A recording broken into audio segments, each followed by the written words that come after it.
Assuming optimistically that we get more funding, what would you spend it on that would be the most help in the year ahead? Assuming assuming that we're going to get on a path to returning to normal.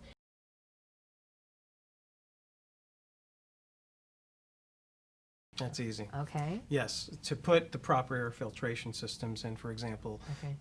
at every facility is going to be in millions to make it right.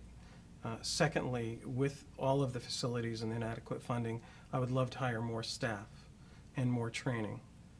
Some of that simply because to think that the state of Connecticut expected you to provide care to a human being with a registered nurse around the clock and a registered dietitian and all the things that go with skilled nursing care for around $200 a day is laughable. It's impossible, and that has to change. So if we had the funding, hire more staff, more training, better air purification systems, and frankly, providers over the last 2 decades that wanted to build skilled nursing facilities or renovate and make them all private rooms were told no, they couldn't. That was the Department of Social Service through previous administrations, again, not blaming the current one, but the history that we talked about. More private rooms would create less cross-contamination. More private rooms with separate air handling units would create less cross-contamination, and it would make the public feel safer because they would be safer. And these things were not possible pre-COVID crisis. I believe because of this crisis, there's going to be a major rethink. There has to be, because patients have died because of the mistakes made in the past. Clearly, our heroes, our providers, our nurses have done an impeccable job.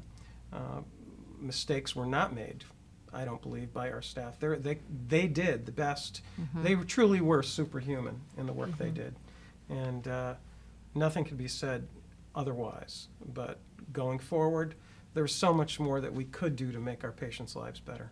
You know, I'm tying this together to a lot of the other episodes that we've done in terms of employment for students after they leave college and so on. It sounds like critical thinking is vital for us all to learn in college so that we can, in many areas, Absolutely. but to look at the media and say, that might not be true, that is true, I'm going to listen to that. Critical thinking skills are so important so that you can receive the proper kind of public education and public health education and know how to do that.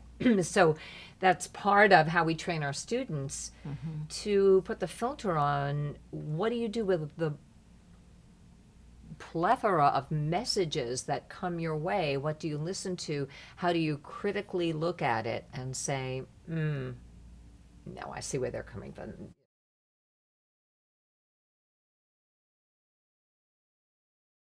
What were you itching to say? I saw you nodding. A few things, as always.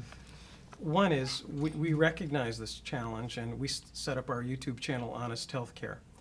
And so we could start getting the message out to the public directly through YouTube and other venues and other platforms to educate the public.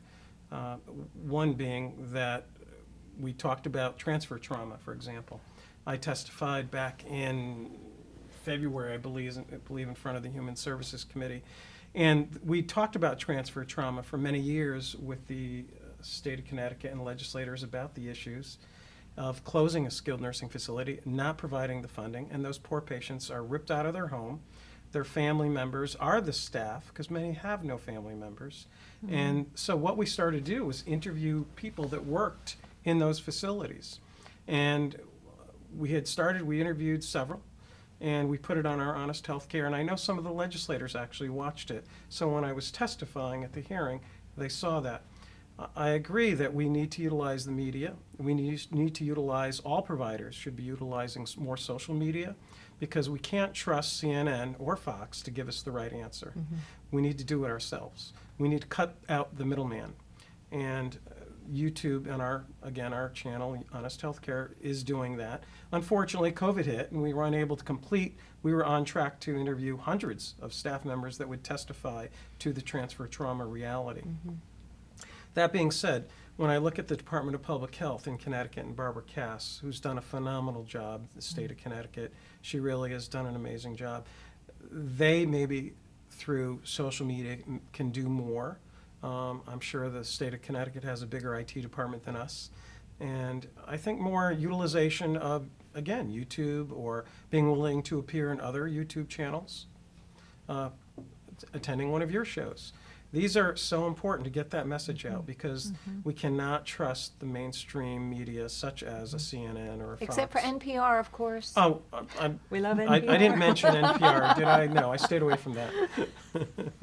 Well, that is, I mean, not because I work for WSHU, which I do, an NPR affiliate, but NPR does strive to do just facts. I do see it, and I host some of the shows, but when I listen, I always see both sides of the Yes. issue Good. spoken about, with very little opinion. And anyway, that's another topic for another. The Walter for another- Cronkite type of news. Yes, Read this the is what facts, happened. Give us the facts. Right. Say goodnight. We don't want the talking heads constantly. Yes. And that's the problem with 24-hour news channels. Right. But again, so before we close, because we are beginning to run out of time, we've asked and answered, thank you, a lot of questions. Any final thoughts that you're saying, oh, I wish I'd had a chance to say this? Is there anything else you want to add to what you've been able to share today about the future of healthcare during and after this crisis? Any final thoughts? Yes, I believe after the 2008 economic crisis we had, the government decided to start stress testing banks. And the COVID crisis did exactly that to the healthcare industry. They stress tested the healthcare industry with this, or they, depending on where you say the virus came from, the virus tested us. And it has magnified our weaknesses. And tragically, it is giving us the opportunity to find ways to improve. And if the legislators and the senators and the governor are listening, and I'm sure they are because they're working closely with us, we can make the system so much better going forward. Something we can all have faith in, participate in, and have a better outcome for our patients. Thank you.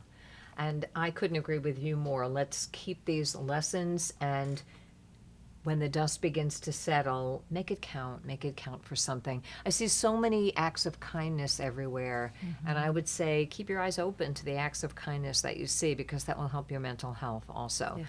We can't watch Some Good News for John Krasinski every week because there were only 6 episodes, but look out for good things. There are good things happening, but we don't want to close our eyes to changes that need to be made.